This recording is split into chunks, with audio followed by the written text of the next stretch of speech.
नमस्कार दोस्तों ज्योग्राफी की कक्षाएं अब आगे बढ़ रही हैं और एक दो दिन से आपको प्रॉपर वीडियो नहीं मिल पा रहा। कुछ व्यस्तता थी हमारा, चूंकि आपको पता है कि इंटरव्यू लगा हुआ है, अगस्त हमारा इंटरव्यू है और ज्वाइनिंग की प्रक्रिया भी चल रही है, तो थोड़ी व्यस्तता इस समय चल रही ज़्यादा। तो जो वीडियो की जो रेगुलरिटी है वो आपको मेंटेन नहीं हो पा रही है, ठीक है, थोड़ी सी अनियमितता हो रही है। तो वो ये ना कि जब भी समय मिलता है रात में दिन में तो रिकॉर्ड कर लेते हैं और डाल देता हूँ, ठीक है। लेकिन ये जो व्यवधान है जल्दी ही समाप्त होने वाला है, आप निश्चिंत रहिए और जल्दी से हम लोग रेगुलर हो जाएंगे, ठीक है। और इतिहास भी वीडियो आपको कुछ दिन से नहीं मिला है, तो मैंने सोचा कि आज ज्योग्राफी का आपको दे दिया जाए तो थोड़ा सा अच्छा रहेगा, क्योंकि काफी इंपॉर्टेंट टॉपिक चल रहे हैं, ठीक है। और दोस्तों जो इस समय सीरीज चल रही है खंड शिक्षा अधिकारी की, बीओ की, तो कल जो आपने वीडियो देखा था लोग काफी गलत सलत जो भी है निगेटिविटी फैला रहे थे, है ना। तो बहुत सारे लोगों ने मुझे सहयोग किया और आप लोगों ने इतना मुझे सपोर्ट किया, मोटिवेट किया। बहुत सारे लोगों ने मैसेज किए, मैंने सारे मैसेज पढ़े हैं, सारे हमारे सपोर्ट में सब लोग सहयोग में खड़े हैं। और कि इतना सहयोग खड़े कि पता नहीं क्या क्या लोग जो है इतना प्यार है हमसे आप लोगों का कि आप कुछ भी करने को तैयार हो जाते हैं। एक लड़का तो लिखा कि ऐसे लोगों को तोप से उड़ा देना चाहिए तो अच्छा लगता है ना। और एनर्जी मिलती है, मोटिवेशन मिलता है, प्रोत्साहन मिलता है और कुछ अच्छा करने का थोड़ा जज्बा बढ़ता है। तो दोस्तों बस अभी तो ये छोटा सा प्रयास है और प्रथम प्रयास था कि खंड शिक्षा अधिकारी के लिए सीरीज चलाना, और सीरीज प्रारंभ हो चुकी है, आपको पता होना चाहिए। बीईओ की सीरीज प्रारंभ हो चुकी है और लोगों ने जो रिस्पांस दिया है बहुत ही गजब का रिस्पांस दिया है, क्योंकि सीरीज भी इतनी अच्छी बनाई गई है कि आप भी अगर देखेंगे तो कहेंगे कि वाह क्या सीरीज है। कोई भी क्वेश्चन हमने रिपीटेड डाला ही नहीं है, यानी कि अभी तक चाहे वो पीसीएस में, चाहे लोअर पीसीएस में, चाहे समीक्षा अधिकारी में, अगर किसी भी परीक्षा में प्रश्न पूछा गया है तुरंत उसको हटा दिया गया है, वो प्रश्न रखा ही नहीं गया है। सारे के सारे नए प्रश्न हैं और ऐसे प्रश्न हैं जैसे कि वास्तव में लोक सेवा आयोग बनाता है। आपको लगेगा कि हम वास्तव में परीक्षा हॉल में बैठे हैं और परीक्षा दे रहे हैं, ठीक है। साथ ही साथ उसकी हम व्याख्या भी दे देते हैं, उत्तर कुंजी दे देते हैं, तो पूरा एकदम से मैटर क्लियर हो जाता है, ठीक है। और इन्हीं सबको देखते हुए मैंने सोचा कि जल्दी ही हम समीक्षा अधिकारी और पीसीएस के लिए टेस्ट सीरीज लाने वाले हैं। हमारी टीम तैयार है और जैसे ही ये खंड शिक्षा अधिकारी की टीम टेस्ट सीरीज समाप्त होती है, वैसे ही तुरंत जो है हम लोग समीक्षा अधिकारी की और पीसीएस की सीरीज को लॉन्च कर दिया जाएगा, ठीक है। तो उस पर भी जल्दी काम शुरू हो जाएगा, क्योंकि आप बहुत सारे लोगों के कमेंट आते हैं, सर समीक्षा अधिकारी आरओ की 2016 के लिए, 2020 के लिए कब सीरीज शुरू होगी, ठीक है। तो मैं जल्दी आपका इंतजार खत्म करूंगा और जो आपका अधिकारी बनने का सपना है और उसका जो प्रथम चरण है यानी कि प्रारंभिक परीक्षा है, ठीक है, उसके लिए हम लोग बहुत ही प्रयासरत हैं। अभी खंड शिक्षा अधिकारी के लिए, फिर समीक्षा अधिकारी के लिए, ठीक है। तो मैं प्रयास कर रहा हूं, आप भी अपने स्तर से प्रयास करिए। जब दोनों लोग मिलकर के प्रयास करेंगे तो निश्चित रूप से हम ये जो अधिकारी बनने का सफर है, हमारा सपना है, जो इसका प्रारंभिक चरण है, प्रारंभिक परीक्षा है, हम लोग जरूर पास करेंगे और मुख्य परीक्षा के लिए क्वालिफाई करेंगे, ठीक है। तो दोस्तों लगे रहिए, मेहनत करते रहिए और मेहनत का फल मीठा होता है, यकीन मानिए। और साथ में कभी कभी मुझे भी थोड़ा सा प्रोत्साहित करते रहिए। हम भी हालांकि आपको मोटिवेट करते हैं हर संडे को, तो बीच बीच में आप मुझे भी थोड़ा कर दिया करिए, तो अगर ऐसे चलता रहेगा तो बड़ा अच्छा होगा, ठीक है। तो दोस्तों चलिए शुरुआत करते हैं फिर आज हम ज्योग्राफी, भूगोल, और आ गए आज हम हिमालय पर, ठीक है।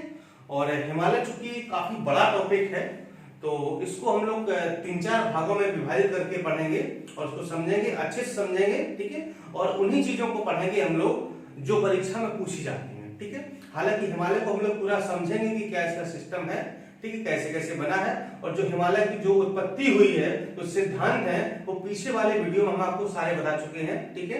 कि जो है कोबर का क्या सिद्धांत था, हैरियास का क्या सिद्धांत था, वेगनर ने क्या सिद्धांत दिया था, तो सारी जो सिद्धांत है, जो हिमालय बनने की प्रक्रिया थी, किस तरीके से हिमालय का निर्माण हुआ है, किन किन वैज्ञानिकों ने अपने सिद्धांतों को दिया है, अपनी परिकल्पना को दिया है, वो सारी चीजों को हम पढ़ चुके हैं, ठीक है।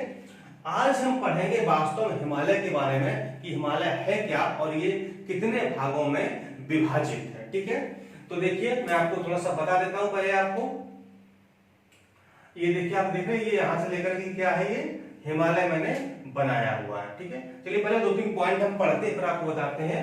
तो यहां से शुरुआत करते हैं कि हिमालय के अंतर्गत 4 प्रमुख समानांतर पर्वत श्रेणियों को शामिल किया गया। ठीक है, 4 पर्वत श्रेणियां हैं जो कि एक दूसरे के समानांतर है, पैरेलल है, उनको शामिल किया गया है। कौन कौन सी हैं देख लेते हैं। ट्रांस हिमालय, बृहद हिमालय या सर्वोच्च हिमालय, लघु हिमालय या मध्य हिमालय और शिवालिक हिमालय। ठीक है, ये 4 श्रेणियां हैं। बता देते कहां पर आपको, जो आप ये देख रहे हैं, ये वाला पोर्शन क्या है, ये ट्रांस हिमालय है। ठीक है, और ये जो मोटी सी आप लाइन देख रहे हैं, ये वाली क्या क्या है, ये बृहद हिमालय है, दूसरा वाला। ठीक है, और जो बीच में आप ये टूटा टूटा देख रहे हैं, ये एक हो गया, ये है, ये है, ये है बीच वाली, ये टूटी हुई, ये देख रहे हैं, ये वाली आप, ये। ठीक है, ये क्या है, ये है आपका लघु हिमालय, इसी को मध्य हिमालय कहते हैं। ठीक है, और जो अंत में है यानी कि ये वाला है, ये जो आप लास्ट में देख रहे हैं, सबसे दक्षिण में ये देख रहे हैं, ये क्या है आपका, ये है शिवालिक हिमालय। ठीक है, तो ये है 4 पर्वत श्रेणियां हिमालय की। इन चारों को मिला करके हिमालय का निर्माण होता है। ठीक है, तो आज इस वीडियो हम 2 के बारे में पढ़ेंगे। एक पढ़ेंगे ट्रांस हिमालय और दूसरा पढ़ेंगे बृहद हिमालय या उच्च हिमालय, सर्वोच्च हिमालय। ठीक है, इसके अगले वाले वीडियो हम लोग लघु हिमालय और शिवालिक हिमालय के बारे में पढ़ेंगे, और इसके अगले वाले वीडियो में जो भी हिमालय के प्रमुख दर्रे हैं, ठीक है, घाटियां हैं और जो भी पर्वत श्रेणियां हैं, उन सब के बारे में पढ़ेंगे। ठीक है, तो इस प्रकार से हम लोग 2-3 भागों में अगर हिमालय पढ़ेंगे तो सारी चीजें A to Z क्लियर हो जाएंगी, और यहां से आपका कोई भी प्रश्न परीक्षा में गलत नहीं होगा। ठीक है, चलिए शुरुआत करते हैं हम लोग ट्रांस हिमालय की। ठीक है, ट्रांस हिमालय की शुरुआत करते हैं।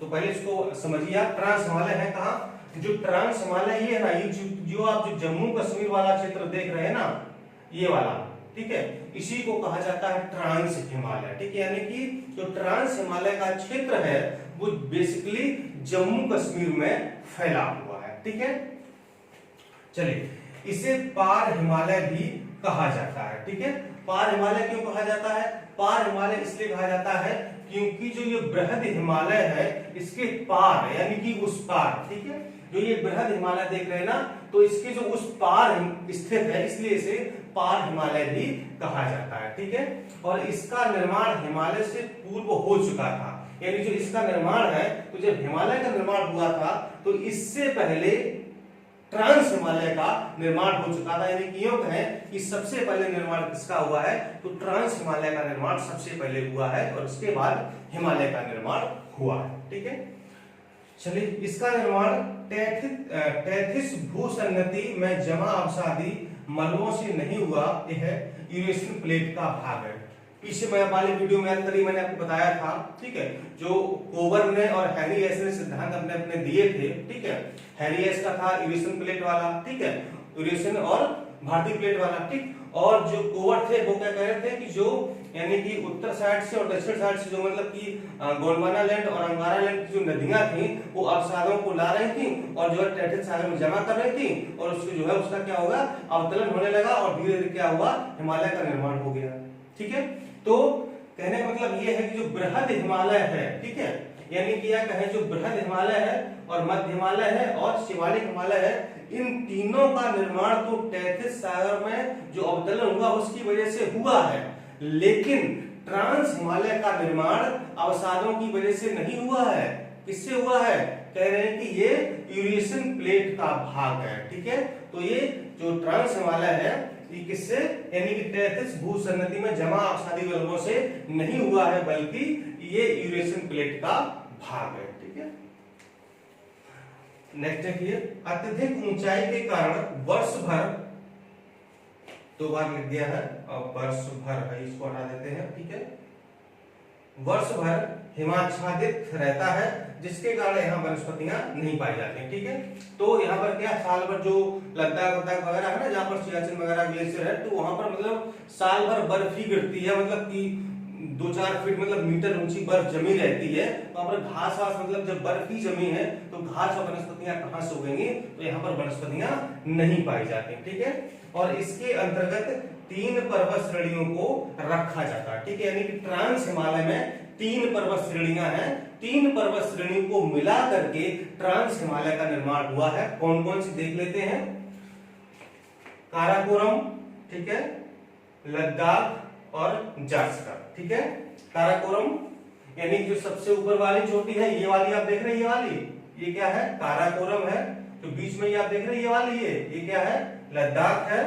और जो ये वाली आप देख रहे हैं, क्या है, जास्कर यानी कि जे है, और बीच वाली क्या है, लद्दाख है, और ये क्या है, काराकोरम है, ठीक है। तो अगर हम उत्तर से दक्षिण क्रम देखें तो काराकोरम, लद्दाख और जास्कर, ठीक है। अगर हम दक्षिण से उत्तर क्रम देखें तो जास्कर, लद्दाख और काराकोरम, ठीक है। तो ये तीन पर्वत श्रेणियों से मिलकर के ट्रांस हिमालय का निर्माण होता है, और तीनों पर्वत श्रेणियां जम्मू कश्मीर में स्थित है, ठीक है। अब हम एक एक पर्वत श्रेणी को पढ़ेंगे विस्तार से। तो पहली हमारी है काराकोरम पर्वत श्रेणी, ठीक है। तो इसका जो विस्तार है वो पूर्व में तिब्बत तक हुआ है, ठीक है। पूर्व में कहां तक हुआ है, तो ये तिब्बत वाला क्षेत्र है, ठीक है। तो यहां तक जो है इसका विस्तार हुआ है, इसका काराकोरम का, यानी इसका विस्तार पूर्व में तिब्बत तक हुआ है। और जो तिब्बत में इसको कैलाश पर्वत श्रेणी के नाम से जाना जाता, ठीक है। यानी जो काराकोरम पर्वत श्रेणी है, ठीक है, तो भारत में तो वो काराकोरम पर्वत श्रेणी के नाम से जाना जाता है, लेकिन तिब्बत में जो उसका विस्तार है वहां पर से कैलाश पर्वत श्रेणी के नाम से जाना जाता है। ठीक, प्रश्न पूछा जा सकता है कि काराकोरम को तिब्बत में किस नाम से जाना जाता है, तो कैलाश पर्वत श्रेणी के नाम से जाना जाता है, ठीक है। और इसकी जो सर्वोच्च चोटी है उसका नाम है K2 यानी कि गॉडविन ऑस्टिन, ठीक है। कहां पर है, ये देखिए जो काराकोरम श्रेणी है ना, ये क्या देख रहे हैं आपकी चोटी है ना, इसी कहते हैं K2 या गॉडविन ऑस्टिन, ठीक है। और इसकी ऊंचाई है 8611 मीटर इसकी ऊंचाई है, ठीक है। और ये भारत की सबसे ऊंची चोटी है, ठीक है। अभी यहाँ पर एक हम आपको मजे की बात बताएंगे, जब हम पढ़ेंगे कहां पर, यहाँ पर, ठीक है। यहाँ पर आप जब लास्ट में आएंगे तो बड़ी मजे की बात होगी, मतलब बड़ा कंफ्यूजन वाली स्थिति क्रिएट होगी कि मतलब सही क्या होना चाहिए। और यहाँ से प्रश्न पूछा जाता है तो वास्तव में कंफ्यूजन होती है, और एकदम की समझो कि 90% लोग गलत करके आते हैं, ठीक है। आज मैं आपको ऐसी चीज बताऊंगा कि कभी आपका प्रश्न गलत नहीं होगा। कहां पर, जब अंत में इस चीज को, हम इस चीज को जब कंपेयर करेंगे तब आपको बताएंगे, ठीक है। चलिए, तो ये जो K2 है, ये गॉडविन ऑस्टिन है, ये भारत की सबसे ऊंची चोटी है और विश्व की दूसरी सबसे ऊंची चोटी है, ठीक है। यानी विश्व की सबसे ऊंची चोटी एवरेस्ट है, तो ये दूसरी सबसे ऊंची चोटी है। लंबाई, ऊंचाई इसकी 8611 मीटर है, ठीक है। और इसके प्रमुख ग्लेशियर है वो है सियाचिन, हिस्पर, बियाफो और बाल्टोरा, ठीक है। नाम फिर से बोल दे रहा हूं, सियाचिन, हिस्पर, बियाफो और बाल्टोरा, ठीक है। तो काराकोरम श्रेणी पर 4 ग्लेशियर भी स्थित है, ठीक है। चलिए, अब आते हैं हम लोग दूसरी यानी कि लद्दाख श्रेणी पर, जो बीच में लद्दाख श्रेणी है, ये इस पर आते हैं, ठीक है। तो यह 2 नदियों के बीच स्थित है, ठीक है। जो आप देख रहे हैं ये वाले, ये इसको मैं टेढ़ा मेढ़ा कर रहा हूं, ये जो है क्या है, ये है, इसको बोलते हैं लद्दाख श्रेणी, ठीक है। तो इसके उत्तर में कौन सी नदी बह रही है, ये वाली, ये है श्योक नदी, और इसके दक्षिण में बहती है सिंधु नदी, ठीक है। यानी कि लद्दाख श्रेणी के उत्तर में श्योक नदी बहती है और लद्दाख श्रेणी के दक्षिण में कौन सी, सिंधु नदी बहती है। यानी कि यूं कहें कि सिंधु और श्योक नदियों के बीच में लद्दाख श्रेणी स्थित है, ठीक है। तो उत्तर में श्योक नदी, दक्षिण में सिंधु नदी, ठीक है। सिंधु नदी कहां से निकलती है, ये तिब्बत पठार के चेमा युंगडुंग ग्लेशियर से निकलती, कौन सी, सिंधु नदी, ठीक है। और सिंधु की सहायक नदी कौन सी, श्योक, जो श्योक है ये सिंधु की सहायक नदी, कभी कभी पूछ दिया जाता है, प्रश्न आया भी, पूछा गया है। और जो श्योक की सहायक नदी है वो है नुब्रा, ठीक है। तो नुब्रा किसकी सहायक नदी है, श्योक की। श्योक किसकी सहायक नदी है, सिंधु की। और लद्दाख श्रेणी कहां स्थित है, श्योक और सिंधु नदियों के बीच में। श्योक कहां है, लद्दाख के उत्तर में, और सिंधु कहां है, लद्दाख के दक्षिण में स्थित है, ठीक है। चलिए, राकापोशी पर्वत शिखर इसी पर्वत श्रेणी पर स्थित है, ठीक है। तो ये आपका क्या है, ये आपका है राकापोशी पर्वत शिखर, जो कहां स्थित है, लद्दाख श्रेणी पर स्थित है। और इसका जो राकापोशी का अर्थ होता है, इसका मतलब है बर्फ से ढका हुआ, ठीक है। राकापोशी का अर्थ है बर्फ से ढका हुआ। इसकी ऊंचाई 7788 मीटर है और ये विश्व का 27वां सर्वोच्च शिखर है, और ये सबसे तीव्र ढाल वाली चोटी है, ठीक है। यानी कि बहुत एकदम तीव्र ढाल है, मतलब कि पैर रुकेंगे नहीं, मतलब लड़खड़ाते हुए नीचे तुरंत आ जाएंगे, ठीक है, इतना तीव्र ढाल है। और जो लेह है, ठीक है, लेह क्या है, लद्दाख की जो राजधानी है वो सिंधु नदी के दाहिने तट पर स्थित है, ठीक है, सिंधु नदी के दाहिने तट पर स्थित है, ठीक है। तो ये प्रश्न पूछा जाता है परीक्षा में कि जो लेह है वो सिंधु नदी के किस तट पर स्थित है, तो आप कहेंगे कि दाहिने तट पर स्थित है, ठीक है। तो ये हो गई आपकी लद्दाख श्रेणी। और अंत में आएंगे जास्कर श्रेणी पर। ये जास्कर श्रेणी, ठीक है, जो सबसे दक्षिण में स्थित है, जास्कर श्रेणी, ठीक है।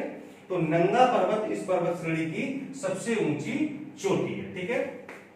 तो जो यहाँ पर ऐसी मिलती हुई है, तो जो नंगा पर्वत यहाँ पर बना हुआ है ये इस पर्वत श्रेणी की सबसे ऊंची चोटी है, और कोई विशेष बात इसके बारे में यहाँ पर फिलहाल नहीं है, ठीक है। इसके बाद ये हो गया आपका ट्रांस हिमालय कंप्लीट हुआ, ठीक है। अब हम आएंगे बृहद हिमालय पर, ठीक है। ये आपका क्या है, बृहद हिमालय है। और बृहद हिमालय क्या है, ये जो आप देख रहे हैं यहाँ से जो मोटा मोटा मैंने बनाया हुआ है यही है बृहद हिमालय, इसी को बृहद हिमालय कहा जाता है, ठीक है। तो देख लेते हैं, जो ट्रांस हिमालय से इंडो सांगपो सचरदोन द्वारा अलग होता है, ठीक है। तो जो आप यहाँ पर देख रहे हैं ना, यहाँ पर जो ये वाला है ना, ये क्या है, इस जगह को जो यहाँ पर एक जोन है इसे कहा जाता है इंडो सांगपो सचर जोन, ठीक है। तो पूछा जाए कि इंडो सांगपो सचर जोन कहाँ स्थित है, तो आप कहेंगे ट्रांस हिमालय और बृहद हिमालय को दोनों को अलग करता है, इसके बीच में स्थित है इंडो सांगपो सचर जोन, या ट्रांस हिमालय बृहद हिमालय से इंडो सांगपो सचर जोन के द्वारा अलग होता है, ठीक है। और हिमालय की ये सबसे ऊंची पर्वत श्रेणी है, ठीक है, यानी जो बृहद हिमालय है, ठीक है, तो ये हिमालय की सबसे ऊंची पर्वत श्रेणी है। और विश्व की 10 सबसे ऊंची चोटियां बृहद हिमालय के अंतर्गत ही आती है, ठीक है। इस जो बृहद हिमालय है, तो जो विश्व की 10 सबसे ऊंची चोटियां हैं वो इसी हिमालय पर स्थित है, ठीक है। तो यहाँ पर हम आपको 5 के नाम बताने जा रहे हैं, ठीक, 10 के नहीं बताएंगे, 5 बताएंगे जो कि बहुत ही इंपॉर्टेंट है।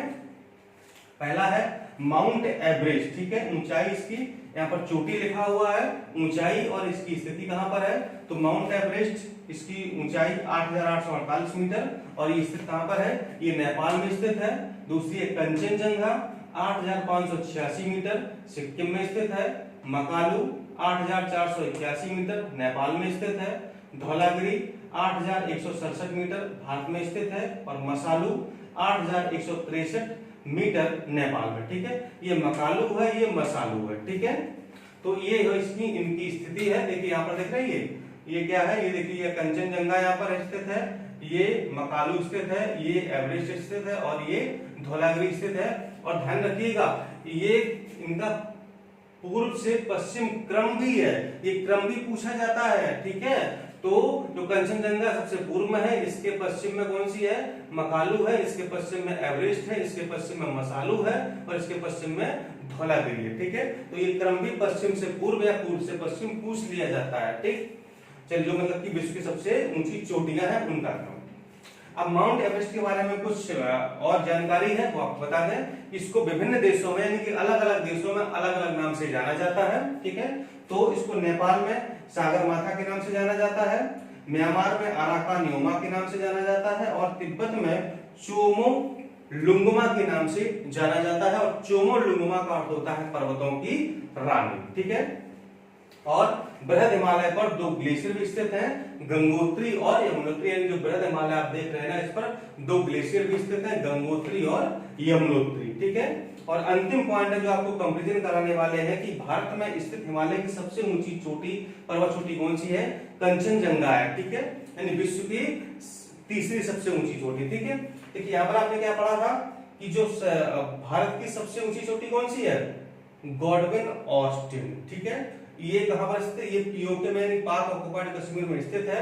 तो ये भारत की सबसे ऊंची चोटी है। अगर ये पूछा जाए कि भारत की सबसे ऊंची चोटी कौन सी है, तो आप कहेंगे K2 यानी कि गॉडविन ऑस्टिन। ऊंचाई कितनी, 8,611 मीटर, ये भारत की सबसे ऊंची चोटी है। और अगर ये पूछ लिया जाए कि हिमालय में स्थित, ठीक है, यानी ये भारत में स्थित हिमालय की सबसे ऊंची चोटी, ठीक है, क्योंकि ये हिमालय की नहीं है, इसकी ये ट्रांस हिमालय की है, ठीक है, ये ट्रांस हिमालय चोटी है। और अगर ये पूछा जाए कि भारत में स्थित हिमालय की चोटी, भारत में स्थित हिमालय की चोटी हिमालय की सबसे ऊंची चोटी कौन सी है, तब आप कहेंगे कंचनजंगा है, तब आप K2 गॉडविन ऑस्टिन नहीं कहेंगे।